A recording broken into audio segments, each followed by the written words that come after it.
Part I Shadows in Ouagadougou. Ibrahim Traoré had long known that leadership in Africa was rarely about speeches, votes, or official declarations. It was a game of silent wars, foreign entanglements, and decisions made in shadowy rooms thousands of miles from the borders of his country. But for all his caution, for all his intellectual defenses and hardened posture on the international stage, he had made one critical miscalculation. He believed his family was safe. His younger brother, Musa, was just 15, wide-eyed, shy, and brilliantly curious. He had no taste for politics, no involvement in public affairs, and no known enemies.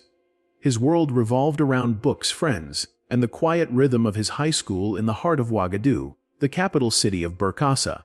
It was a life far removed from the ruthless global chessboard that his older brother navigated every day as president. Ouagadougou was not without its dangers. But Ibrahim had chosen Musa's school precisely because it was unremarkable.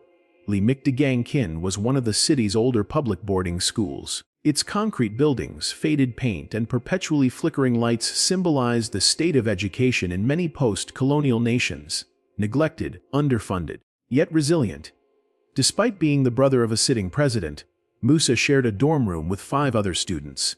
There were no private security details, no armored cars, no special privileges. That was Ibrahim's philosophy. If the children of Borsan Bay sleep in dormitories with broken fans and iron bunk beds, he had once told the National Assembly during a televised address, then my brother will too. I will not build marble palaces while our people eat cornmeal porridge and wait in line for textbooks.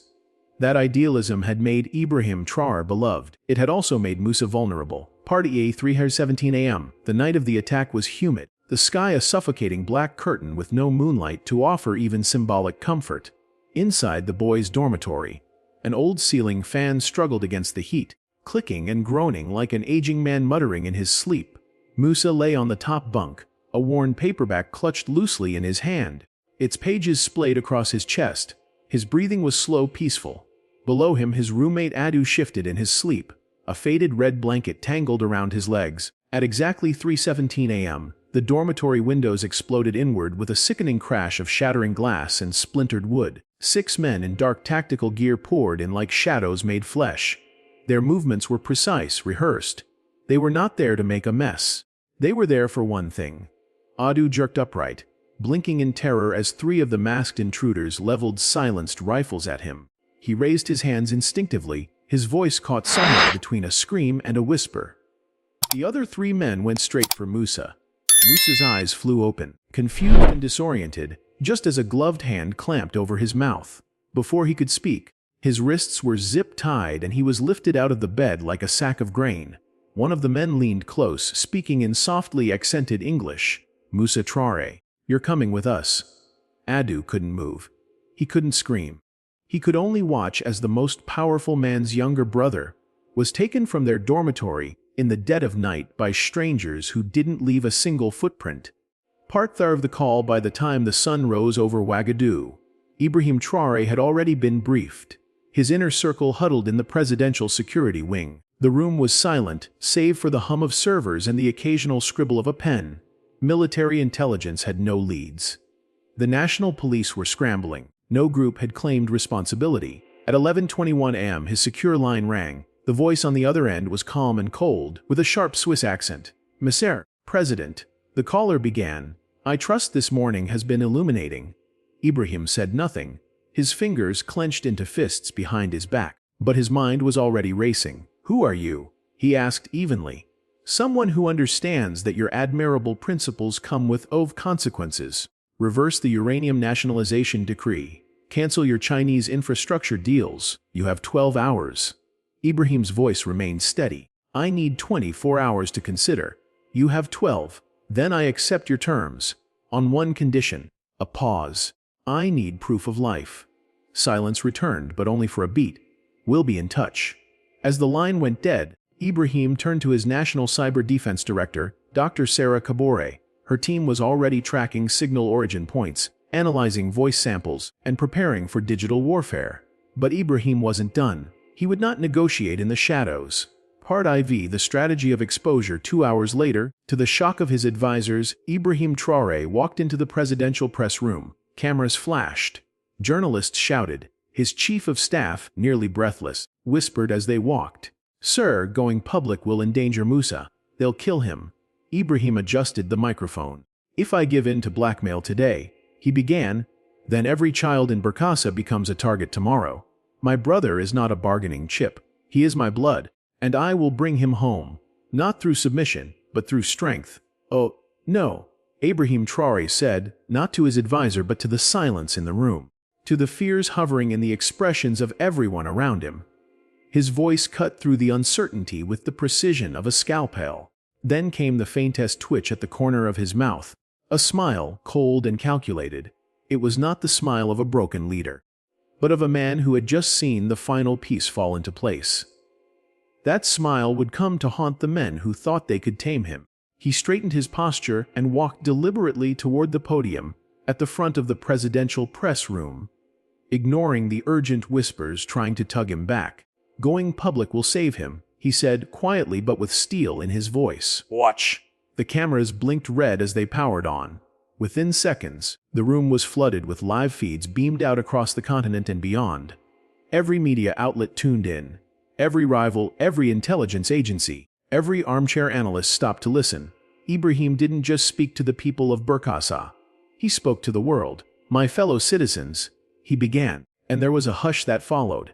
"Last night, foreign agents kidnapped my 15-year-old brother Musa from his school dormitory. Why? Because I refused to misuse state resources for personal luxury, while our children still study in collapsing classrooms and walk to school without shoes." He paused, then locked his gaze on the main camera, the one broadcasting live to millions. "To those who took my brother, hear me now. You have made a catastrophic miscalculation. By attacking an African child, you have not merely declared war on my family. You have declared war on every family on this continent. You believe this will break me. You're wrong. This will unite us." The room was still. No follow-up questions, no sounds, just the soft clicking of shutters capturing history. What followed proved what many would later call the most brilliant strategic maneuver in modern African political history. Traoré didn't go public to beg for help. He went public to detonate a chain reaction. Every intelligence agency watching scrambled to understand what he was really doing. But one thing was already happening behind the scenes. Across the continent, pre-established nodes within a covered alliance of African intelligence services lit up simultaneously. For months, Traoré had been quietly coordinating an intercontinental security coalition designed for a day exactly like this, when the tools of colonial interference would overstep and reveal themselves. At 2:00 p.m., Sarah Kabur burst into the president's office without knocking, something no one ever did. "Sir," she said, her face flushed with adrenaline. "They're panicking. Exactly what you predicted. We've intercepted 23 emergency communications in the last 4 hours. He turned to her, the calm in his eyes in direct contrast to the storm she brought in with her. "We're Geneva," she said. "They're all being routed through a coordination center we've been tracking since last year." But Ibrahim shook his head slowly, his eyes scanning the digital maps laid out on the secure touchscreen table. "Too obvious," he murmured. "Geneva's the face. It's meant to be found." His fingers danced over the map interface, pulling up metadata, bounce patterns, and relay signals. The more he studied it, the clearer it became. They want us looking at Geneva because they know we'll find it. It's a honeypot. The real operation is elsewhere. Dr. Kabore narrowed her eyes. "Then where are the signals actually originating?" "Not Switzerland," he said. "Liechtenstein." Her breath caught. "Private estate. No extradition treaties. Known history of protecting war profiteers and financial criminals." "It fits." She turned to her team. "Trace everything. I want the original node." But even as that order went out, Ibrahim was already planning the next move, a masterstroke that would either save his brother or bring the entire global exploitation network crashing down around him. "We're going to give them exactly what they want," he said, turning back to his Security Council. The room erupted in stunned objections. "Sir, you can't be serious. You want to reverse the decree. They'll take it as surrender." Only Dr. Kabore understood what he meant. "You're not actually surrendering, are you?" she asked quietly. "I'm baiting the trap." He stepped forward again. "They want the uranium deal reversed. Fine. I'll do it. publicly. And when I do, they'll drop their guard. They'll believe they've won. And that is when they'll make their biggest mistake. They'll try to collect their prize. 3 hours later, at exactly 6:00 p.m., President Ibrahim Traoré once again stood before the cameras. This time his voice was slower, heavier, as if defeat had taken root. After careful consideration, he announced, "I am suspending the uranium nationalization decree pending further review. It is clear that economic stability and international cooperation must guide our decisions at this time." The foreign media praised him. The markets responded. Even the European Parliament issued a statement of cautious approval, and behind closed doors, far from the cameras, a chorus of arrogant laughter echoed through satellite phones, encrypted messengers, and offshore conference calls. The architects of Musa's kidnapping believed they had broken the will of Africa's most defiant leader. They celebrated. It was their greatest mistake, because by pretending to fold, Ibrahim had triggered the final phase of his plan. The moment the network activated, sending new orders, shifting assets, prepping extraction teams, every single node of their operation lit up like a constellation on African intelligence servers. The coalition snapped into action. Algorithms previously designed by Dr. Kabore's team sprang to life, mapping connections across continents in real time. "Sir," Dr. Kabore reported later that evening, "we have eyes on all of them. Every operative, every courier, every communications relay. We've got a full map, 3 continents, 16 countries. Every weak point exposed." He nodded once. No smile this time, just the quiet gravity of a man preparing for the next strike. They just revealed their entire operation. That one sentence, spoken by Dr. Sarah Kabore at 6:08 p.m. on a humid Thursday evening, marked the moment everything changed. She stood in the operations room, voice steady but eyes gleaming with controlled fire. Her team had decrypted the last encrypted node, the final puzzle piece of an operation that, for years, had moved like shadows across Africa. "We have locations in 12 countries, 47 operatives identified, and, get this, the complete organizational structure." There was a pause. Ibrahim Traoré, standing at the head of the room, said nothing at first. His face was unreadable. The others in the room waited for his reaction. Then came his reply, calm and quiet as thunder at sea. "Good, now we spring the real trap." No one in the room mistook his tone. This was not the beginning of something.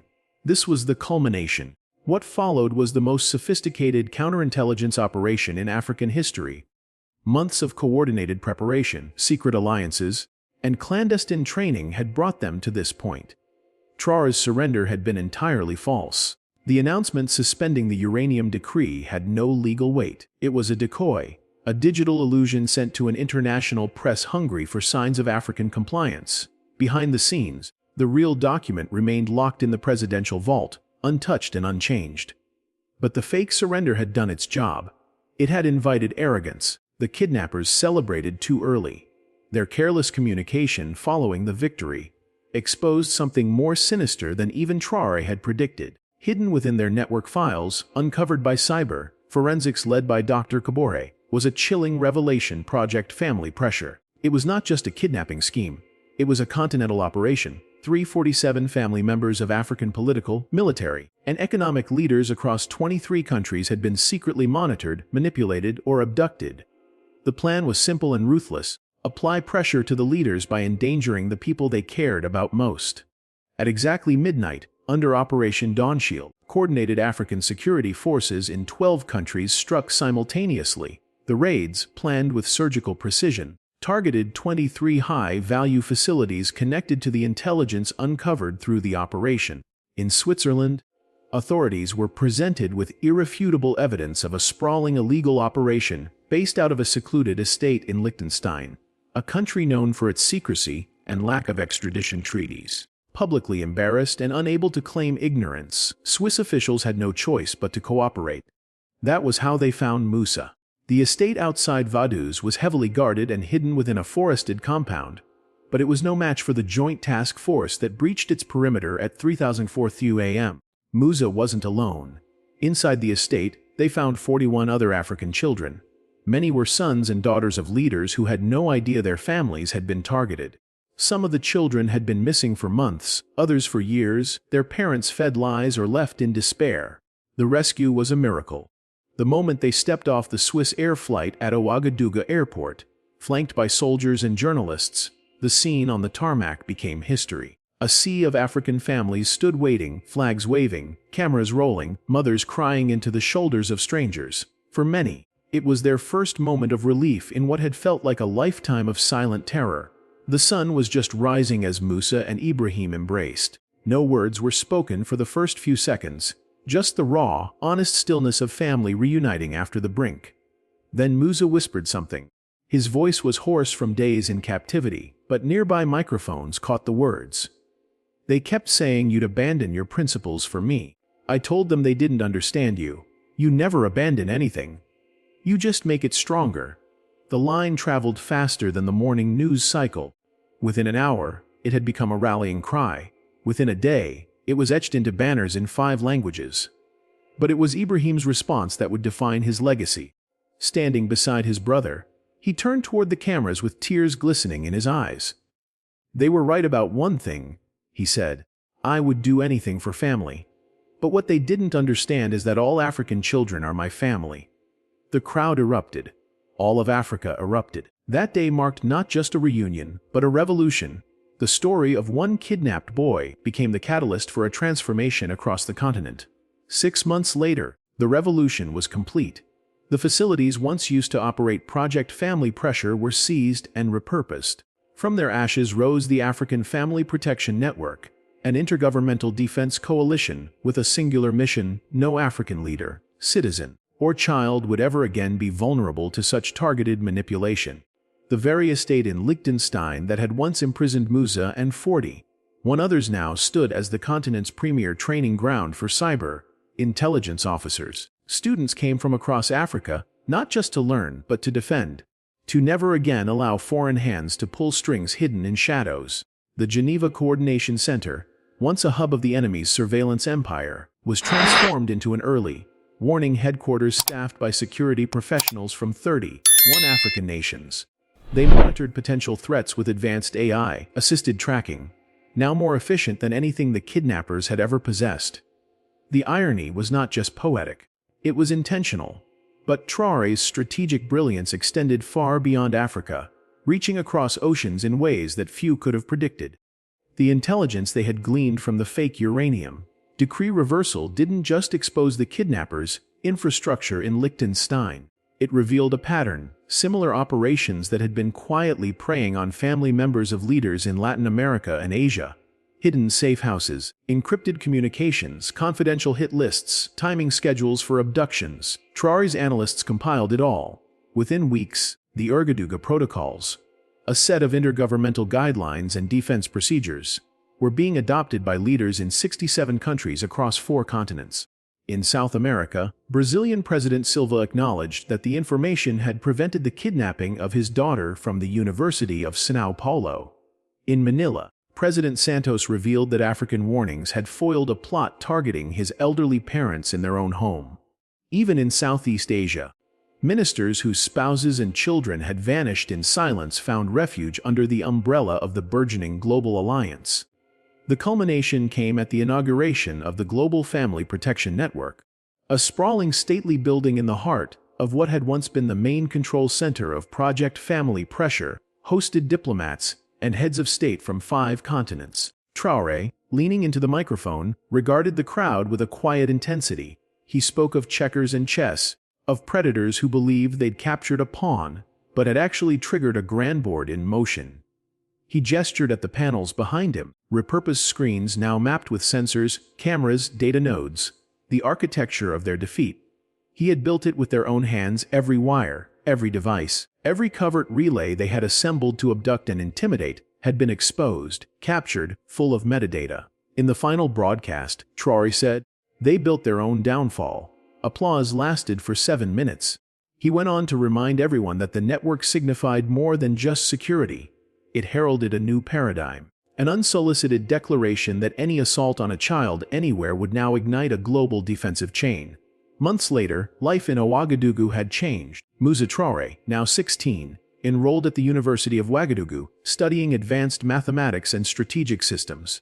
He lived under protocols that had become the global standard: biometric security, encrypted communications, non-linear travel routes. He often visited his old dormitory, where he'd once been ripped from sleep, to mentor young cyber intelligence students. A plaque stood there now, reading, "Here began the operation that proved African families are not acceptable targets." The 40 other children rescued with Musa had become symbols and advocates. They spoke on global stages, universities, and UN summits about the sophistication of modern manipulation, about the power of continental unity, and the precarity of innocence. Driven by their experiences, non-governmental initiatives formed alongside the Intergovernmental Network. NGOs in Delhi and Mexico City began sharing intelligence data, training modules, and emotional support frameworks, using open-source platforms seeded by Traoré's team. Surprisingly, a number of former Project Family Pressure operatives chose cooperation over silence once they were detained. Some faced life sentences under international prosecution, but they traded inside knowledge for reduced terms. Their testimony revealed networks in Europe and North America, clandestine donor syndicates in offshore accounts, and psychological operations labs less than 20 miles from major capitals. Intelligence officers in Africa, Latin America, and Asia began coordinating legal cases and extraditions, a legal framework born directly from the intelligence they had gathered. In the midst of this unfolding reality, Traoré continued to evolve, and not just as a leader, but as a man shaped by the crucible of personal loss and continental victory. He traveled to meet each of the families reunited with their children, not with pomp and ceremony, but quietly, between flights amid dusty roads and refugee camps. He insisted on speaking with every mother, every father, every sibling. He wanted the stories: the boy who clung to a teddy bear, the girl who still whispered in dreams of night terrors, the father who blamed his duties for the void their absence had caused. From each, he learned something new. About fear, about forgiveness, and most of all, about duty. He also met diplomats he once dismissed, bankers he once vilified, even adversaries in think tanks and foreign services. He spoke at length with pragmatists who had argued against his initial nuclear decree reversal. He engaged them not with political rhetoric, but with spreadsheets of numbers, cost analyses, lives saved, long-term forecasts for global cooperation. Those conversations forged the early drafts of treaties, cyber security pacts, and cross-border legal frameworks. What had begun as revenge had evolved into governance. Project Family Pressure was now just a cautionary tale. The Ouagadougou protocols had become living policy. Back in Africa, the network deployed intelligence officers in countries with fragile institutions, states where kidnapping families had become a currency of coercion. In Mali and Sudan, they helped lay the groundwork for legal protections, funds for psychological recovery, biometric identity systems shielded from corruption. In Kenya, a test case program took place. A former operative's confession allowed local police to identify and prosecute a kidnapping ring targeting schoolchildren of diaspora origin parents visiting from Europe. In the Americas, Mexican intelligence used the platform to identify cartel-linked figures experimenting with executive intimidation in Central American politics. They offered kidnapping services not just of politicians, but of their children studying abroad. The network tipped off Brazilian security teams, who quickly foiled the attempt to abduct a teenage heir to a political dynasty. In Southeast Asia, intelligence shared by the network let Indonesia expose a ring operating between Singapore and Jakarta, all captured in a cable traffic analysis presented via encrypted portal. By its third year, the network produced an annual report: 0 successful threats against protected families. Attempts dropped by 89%. Kidnapping attempts dropped by 78%. Security analysts marveled. Traoré, watching through a live feed from Gaborone, looked to his left. Musa seated next to him, fingers fidgeting on a tablet, already preparing code for a new mapping algorithm. When the report concluded, Musa looked up. "This was our nightmare," he whispered. "Now it's our legacy." Traoré put an arm around his brother's shoulders and replied, "You made it into something better." For the rest of his presidency, he carried a different weight. Not the weight of a leader isolated from the people, not the arrogance of someone who survived, but the humility of someone who had watched his child brother suffer. His policies reflected it. Education budgets increased by 23% across the continent. Boarding schools received upgrades. Dormitories began to include private rooms, security protocols, counseling services. Visitors to universities across Africa see clamoring courses in cyber, intelligence, and ethical governance.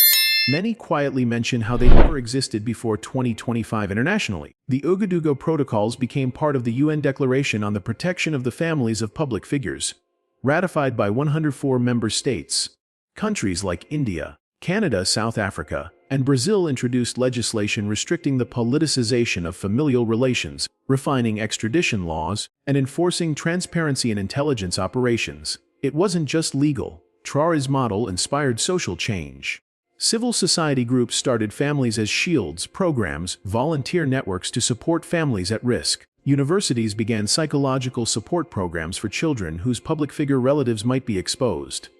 In Ouagadougou, a high school microbiology teacher remarked that for the first time, national policy felt genuinely aligned with the value of childhood itself. Yet those who opposed Ibrahim never forgot the 2025 gambit. Critics accused him of wielding fear to justify continental surveillance, of militarizing public intelligence, of setting dangerous precedents. Tensions emerged. Some governments balked at the level of centralized coordination. Privacy advocates warned of a security state run through intergovernmental mandates. Traoré faced the criticism head-on. He stepped onto global stages, in Davos halls and UN assemblies, and said, "Today, protecting a child is not radical. Let our diplomacy be defined not by ambition, but by what we refuse to surrender. There is no security worth having if it accepts the sacrifice of innocence." He offered reforms, an independent oversight council composed of journalists, child psychologists, human rights lawyers, elected representatives. Their job to assess wiretap warrants, evaluate data collection, propose transparency reports, and though unelected, their presence gave legitimacy. In Ouagadougou, a campus named after Musa now held international conferences, and Traoré, often invited as keynote speaker, refused compensation. He spent the funds instead on scholarships for refugee children, on cybersecurity boot camps for Arab and African youth, on emergency psychological aid in conflict zones from Syria to Haiti. 5 years later, when Ibrahim Traoré stepped down, he did so not with the swagger of ambition, but with the quiet dignity of a man who believed his job was to finish before his next beginning. At the inauguration of his successor, an extraordinary visual showed over 200 families reunited under the protocols. Diplomatic agreements exceeded any set in the previous decade. Musa walked by his side. Now a 21-year-old, he graduated summa cum laude, spoke 5 languages, coded open-source tools, and remained adamant that his best achievement wasn't rescue, but the enduring global change.